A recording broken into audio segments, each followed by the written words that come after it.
Dak li lajn ma taqbadx taraħ it-teknoloġija.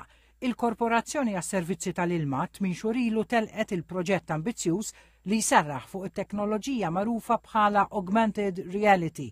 Din tiftaħ it-triq mingħajr ma tmissa. Tifisser li llum il-ġurnata aħna meta jkollna proġett underway nkunu nistgħu bda l-apparat immorru u nieħdu l-location b'mod preċiż. Meta ngħidlek mod preċiż, ġifieri saħansitra sa żewġ ċentimetri.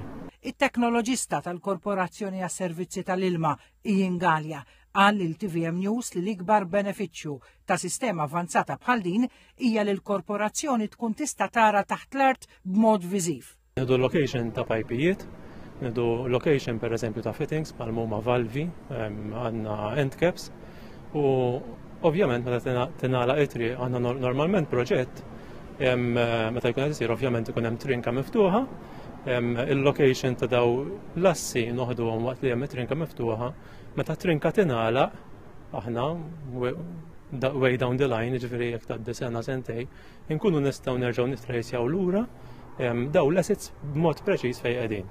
Għall-Korporazzjoni tas-Servizzi tal-Ilma dan ifisser li tigwadanja ħafna ħin biex issib fejn trid taħdem u żżid l-effiċjenza f'xogħla. Ovvjament dan għajjejna ħafna, għax meta niġu biex pereżempju konna xi ħsarat, faċilment nerġgħu naraw eżattament x'hemm, immorru on location, qed nusaw ukoll anke sistema ta' augmented reality, jiġifieri aħna mmorru on site u letteralment dak il-ħin b'mod virtwali nkunu nistgħu nneħħu il-wiċċ ta' triq u proprjament naraw in 3D eżattament x'hemm taħt saqajna.